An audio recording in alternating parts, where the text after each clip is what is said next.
About 5 seconds here.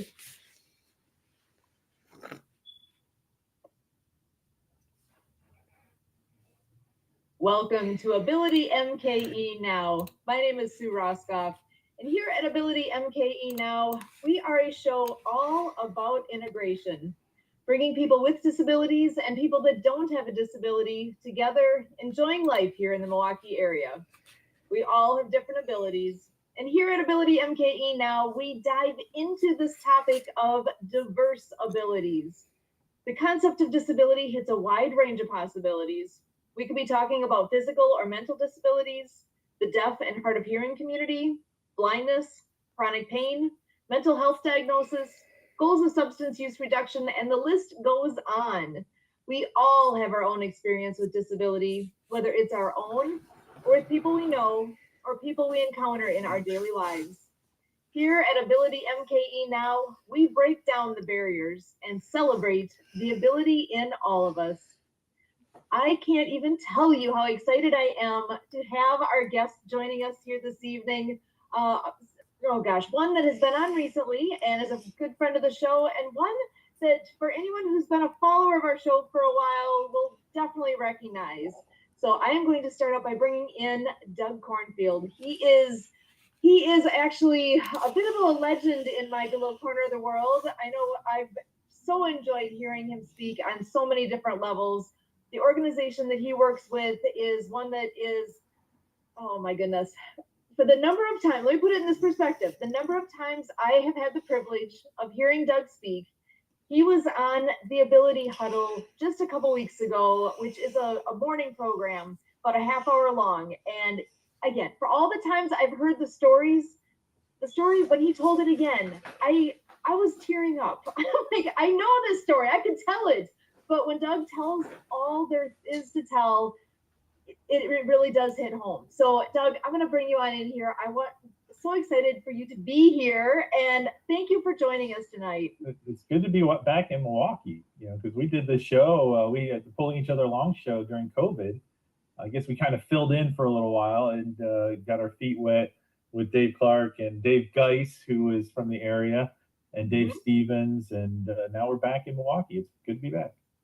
Awesome. Glad to have you here. So catch us up.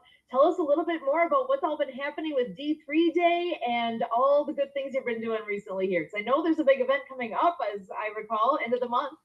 Yeah, we got actually end of the month. Now that it's April, we're back in with the Minnesota Twins, but in Fort Myers, Florida, at their spring training facility with the Fort Myers, what they call the Mighty Muscle now. They used to be called the Fort Myers Miracle, but now they're called the Mighty Muscle. And we're doing our annual sports camp. We missed 2020, but what are you going to do? And we have, I don't know, we're already getting a lot of kids and young adults signed up. The people that come to this camp are people with different challenges, different situations. It can be intellectual challenges, it can be physical challenges, it can be autism. There's just so many different things that we bring onto the field. But we give these children and young adults a day where they really feel like they belong. And I get to introduce them to my two Daves that have been on this show in the past, Dave Clark and Dave Stevens, remarkable stories. And we just let these kids have fun with the pro athletes. There's a lot of activity. There's a lot of high-fiving. There's a lot of hitting, running, stealing, whatever you're going to do, throwing baseballs, and with these pro players. And there's a lot of cheers, a lot of tears for the parents. And, it's all free. We run these camps completely free.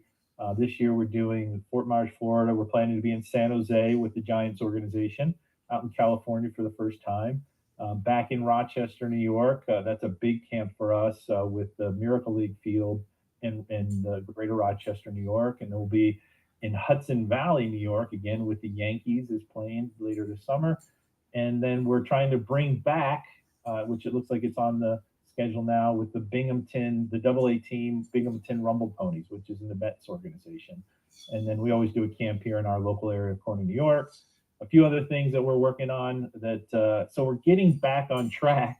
Now we got to get the ball rolling again, which it's coming. There's some big sponsorships that are in the works for us, some other exciting things. So that's kind of the update right there, I guess.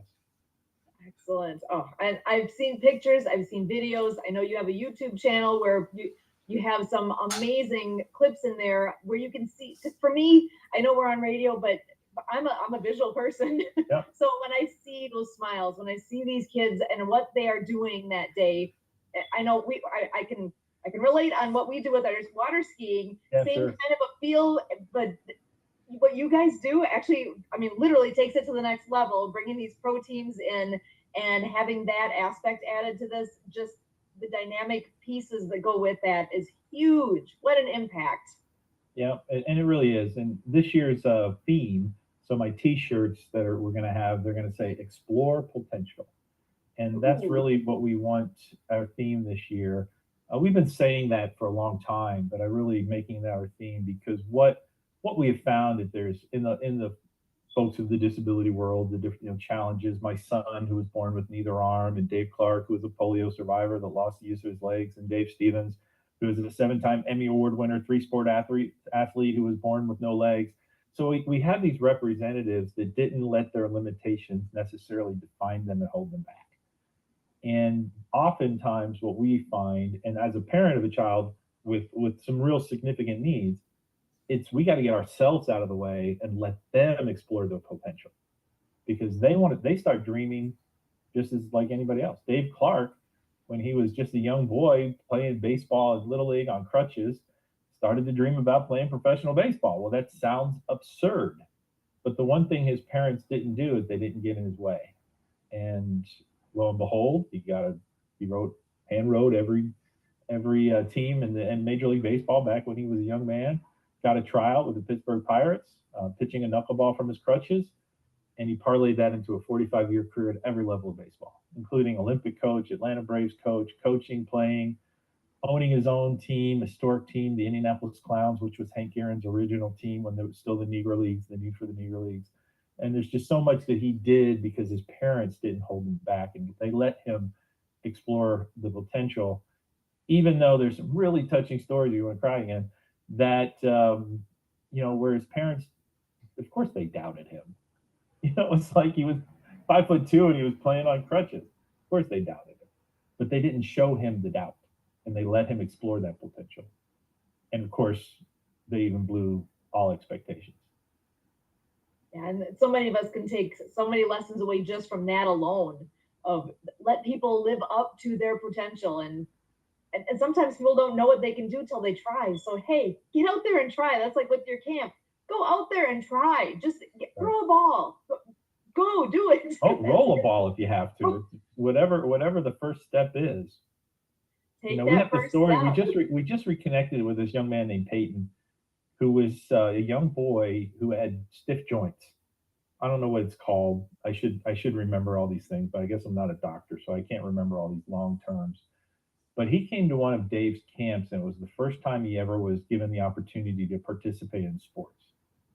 But he was intellectually very strong, and you'd be if you had to Zoom with him like I did not too long ago, you would realize that. So here he's a young man. He's never had a chance to participate in sports. He finds out about this disability baseball camp that Dave's doing years ago at the YMCA, and he couldn't even throw a ball. And so they had to lay him on the ground and figure out how are we going to get this young boy to throw a ball. And I'm going to fast forward very, very fast. He got so excited about participating in sports at that camp that Dave Clark put on. He wound up working his way up in the sports world. He went to school for sports administration or sports, whatever his major was at Syracuse University, sports information, all those kind of things. But he kept pursuing what he could do in sports.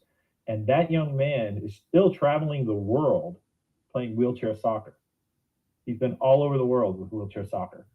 And now he runs an organization where they have to get these specific wheelchair machines on the basketball court, and it's controlled, and he's running, he's raising the money, he's raising, all, for the organization. He's been to France, he's been all over the world playing wheelchair basketball, and he stayed in sports, and he just had to figure out how to do his life a little differently. That's just one example. I love it. Success stories are the best. I love hearing how people have how does a sport change a person? I mean, Yeah. really, again, somebody who didn't have a good starting point with it. Like this was the starting point, and Right. where it goes from there. sky's the limit. Right. And it Love doesn't it. have to be exploring sports. It can be exploring anything. The point is we want them, give them an opportunity to explore and not be held back in a safe environment where there's no problems, just solutions, as we say. That alone, no problems, just solutions. That's worth repeating. And then we do have another friend that is joining us. I want to go ahead and bring Alan in here as well to join the conversation. And Doug, Great. I'm hoping maybe we can come back to the story that touched me so much that I heard. I think Alan would really enjoy Sure. that as well. So Alan is a great friend of the show. Alan Holmes has been here and he's been there, done that. He's such a good guy. He is the master connector. He knows how to bring people together in so many ways. So Alan, I'm so happy you're joining us here tonight because even the connection between you and Doug, that's going to be amazing. So Alan, if you want to go ahead and introduce yourself a bit more and just share a little bit with us here. I'm so glad you're joining us. Well, thank you so much, Sue, once again. And I had the honor and privilege of meeting Doug briefly in the green room, so to speak, in the background. And I'm just humbled. Alan Holmes out of Southern California. I specialize in connecting business owners, whether they're home-based storefront, entrepreneurs, whether they have an idea, technology, the next book, or the YouTube channel that we are going to subscribe with Cornfield. As well as the everyday consumer. In short, I call myself a human surgeon. I love to collaborate, connect, and network. I promised that Emily that I would be on today, support her. She supports me on my weekly radio show that it comes in and eradicating poverty, ending mental health stigma, and educating on financial literacy is what I love doing. That's kind of my three whys. My wife has mental illness, or I call mental wellness.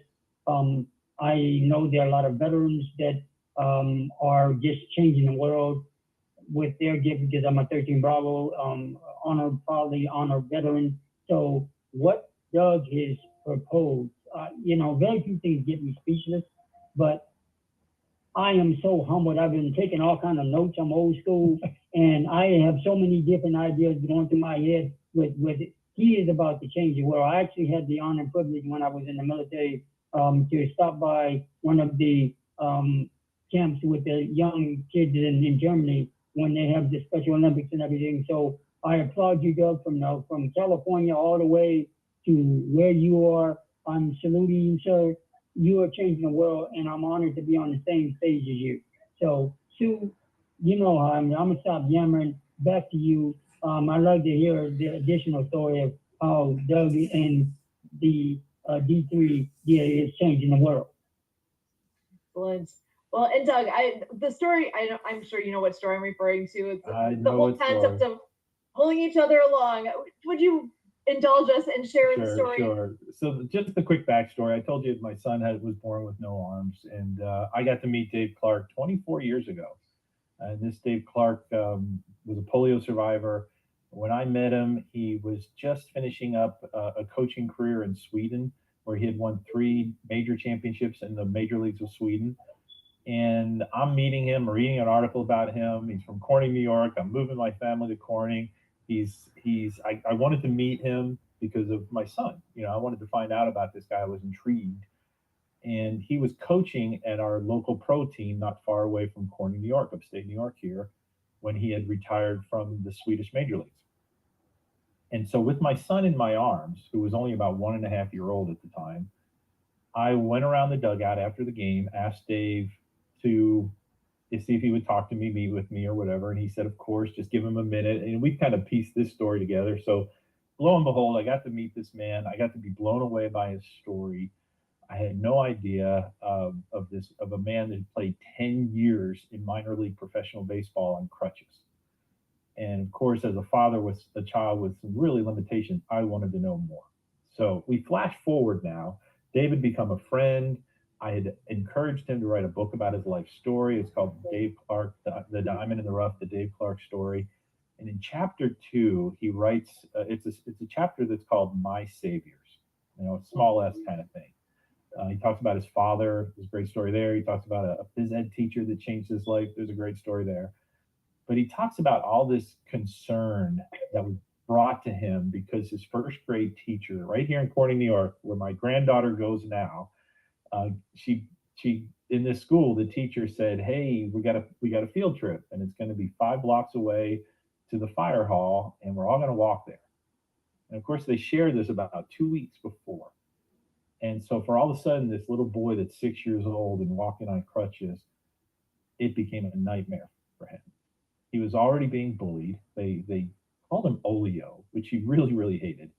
Oleo was rhymed with polio, and of course, it's the old margarine if people remember that much or whatever. So bullying is nothing new. He got bullied in recess. They would trap him up against the fence and just do, just mean things, picking on the kid that was walking with crutches and braces. So when the teacher announces this field trip, he gets all sorts of anxiety. And as the day creeps closer, every day that creeps closer, he gets more and more and more anxiety.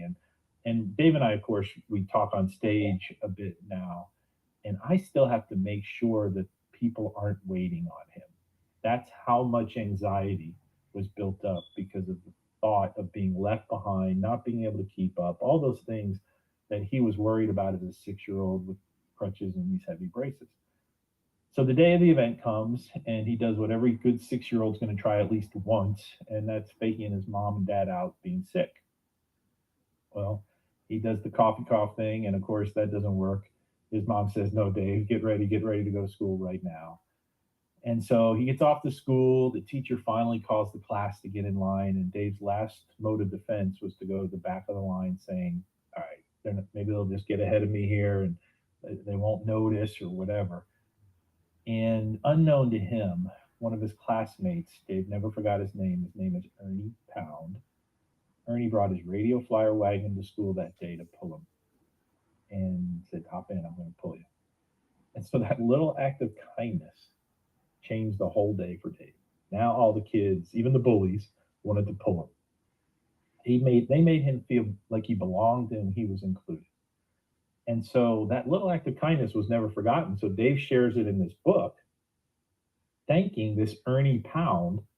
And of course, me as a father with a child with no arms, who was just a little kid at the time, I'm reading that chapter in my office when I was helping Dave organize some book signings in this area. And one of them was at a coffee shop. We had 5 book signings. Dave's a bit of celebrity here in Corny, New York. And so people were coming to these book signings. And during that time, I wound up going to the phone book, finding an Ernst Pound in the phone book. And I make the phone call from my office. It's an awkward phone call. Lo and behold, to make the story short, although I've been long-winded, as you can tell. I'm making this story short. Ernie answers the phone, and I convince him to come to the book signing.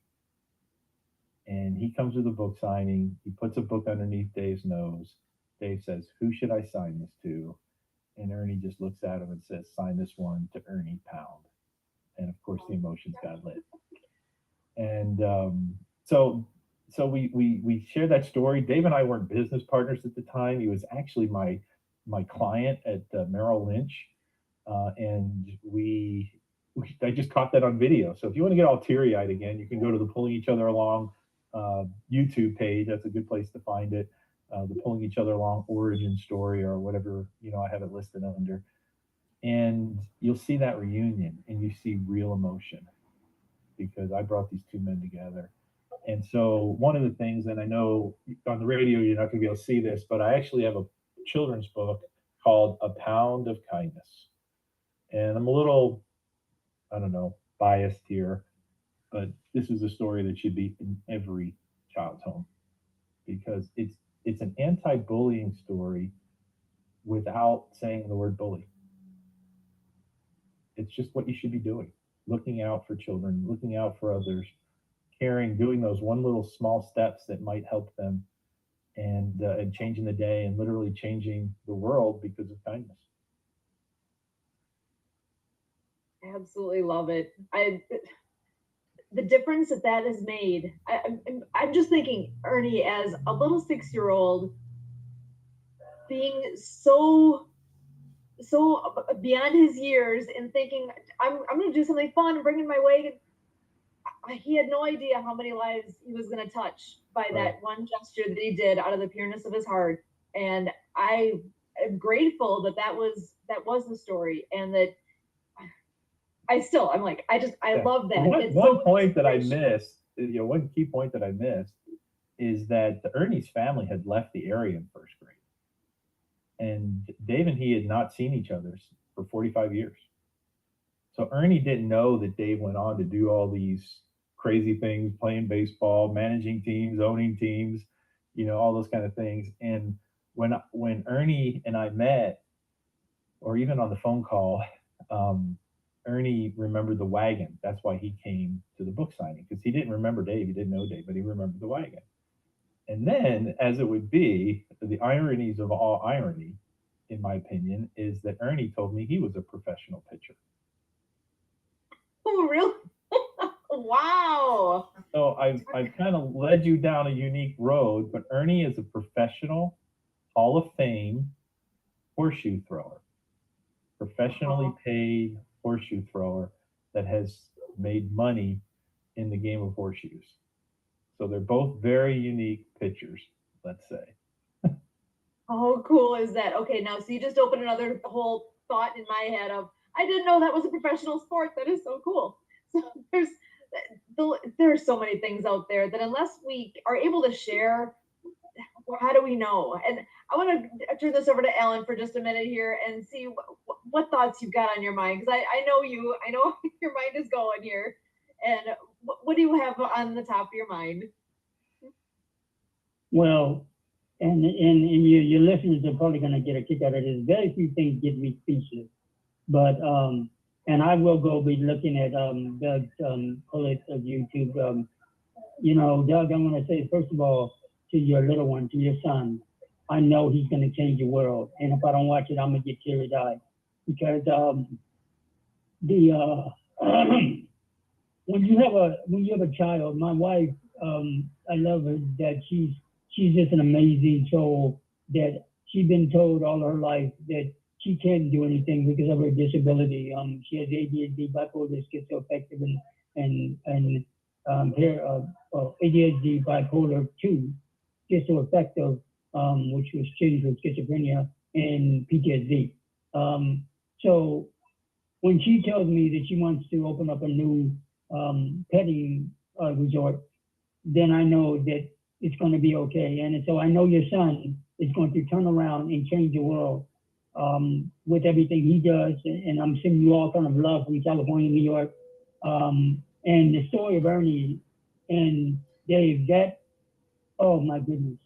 I have to let the world know about this WhatsApp and you and what your mission is, your passion, because you are definitely the act of kindness. When I heard that story, I started thinking, it was probably a couple of years ago. It was two young boys. One was looked like he's from one part of the world. The other young child was from another part of the world. One had my skin complexion. The other one had yours. But they met each other halfway through the streets and hugged each other. And I said, that's the last time I saw something like that until I thought he was just so I can imagine the lives that would change just by him looking down and then seeing this friend that he hadn't seen in 45 years. My goodness, if adults just made that one act of kindness, we would be in a better world. So again, from Sue to yourself, Doug, around the world, I am giving you praises, my friend. I bow you from the heart and bottom of my heart. The support we'll take, is yes. The one thing that Dave Clark and I, we're really not praise seekers. Okay, I appreciate that.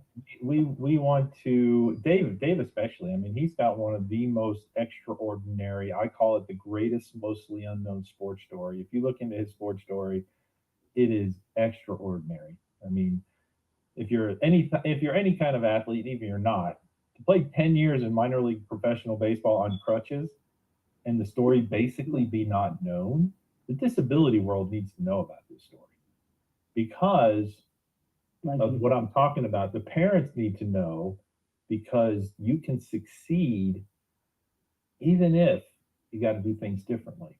And Dave wasn't one to want it to be given to him. I don't know. I don't like to get political, especially in public and all those kind of things, and I'm not going to here. But we have this situation where we have diversity, equity, inclusion, I am much more comfortable with the DIB. I don't know if you've heard the DIB. A lot of folks are calling it diversity, inclusion, and belonging. Because what we really want is for everybody to belong. And you fit, one of the things that's beautiful about Dave Clark's stories, even when he went to coaching, if he's got this other great story that we tell about inclusion and belonging, this older man that wanted to play baseball for a college team that he was coaching when he was younger, but the guy was not good enough to play on the team. He was literally bouncing off the walls in the gym. He couldn't even stop himself. He's running around. He was an older man. He just wanted to be on the team. So Dave asked this man, he goes, you're not quite, you're doing good, but you're not quite ready to be, on this baseball team. But what do you think about helping me out with the team uniforms and helping me out with the team in the locker room? And his question was, do I get a uniform? And Dave said, you will get a uniform. Wow. And that particular man became Dave's best manager, as they would say, this college manager that he ever had. But he put him in a position where he belonged, and he got a uniform. He didn't get to play baseball on the field. That was not the right place to put him. But he felt like he belonged. And it's just a beautiful story. We got to figure out when we are different, when your wife is different, my son is different, where are they best going to fit in so that they can be a part of a winning team? I love that. I love what you're saying, Doug. Each one of us, and I agree with you 100% what you shared was about the being and the belonging part. When everyone, the part, no matter where they are in a part of the world, leaves an footprint, we are going to have to maybe leave this world, but how are you going to leave it? You're going to leave it better than you found it, as according to Joe Hawk, one of my great LinkedIn connections, that he always says, leave a person better than you found them. And children are so much of the pressure and teaching us as adults and individuals, no matter where you are, how are you going to change the world? So I applaud you and all your team and efforts, and Dave Clark and everyone that you shared. Earl, thank you so much for just maybe making an impact in my life and in the world of abilities and ability now, being here and allowing me to share the stage with you. So thank you. Yeah, I love it. We all want that, don't we? That sense of belonging, that sense of no matter where because we all have different backgrounds, we all have different experiences, we all have different strengths. We all bring what we bring to the table, and to be able to bring what we have, and to be able to connect on whatever level it is. That is a sense of belonging that I hope people can get where in whatever fashion that is. There's so many possibilities. Sometimes it's just a matter of taking a look and see what are my options, what's out there. And that's where I'm hope that we can all help with that type of thing. If people are looking for outlets, if they're looking for ways to do these kinds of things, it's there. It's just a matter of taking a look. And I know we're coming down to the last moments here. Doug, I just want to give you another 30 seconds to just share out whatever's on your mind here with what you've got coming up, and I'm grateful. Well, I just appreciate the time, appreciate meeting Alan. I mean, there's so many stories, as you know, Sue, but if you're interested to learn more, you can go to our pullingeachatheralong.com page, or D3 Day is where people sign up for our camps. That's what that page is about. There's some other links, where you can find out about Dave as a speaker. There's a TED Talk. If you really want to be moved, find the TED Talk on our Pulling Each Other Along YouTube page of Dave Clark. It's 15, 16 minutes of your time. Just have your Kleenex box ready. Be ready for all of those things, because he just shares. It's more of a condensed keynote, but it's a pleasure to work. And we didn't even mention our other Dave Stevens, but the three of us doing Disability Dream and Do camps. That's really our bullseye, and that's where we want to get support, more help. Well, you guys are wonderful, and I truly can't thank you enough. And again, with AbilityMKE Now, as always, we thank you. Recording stopped. Oh, good, Sue. Thank you. My nose kept itching. Hate that one. I'm on.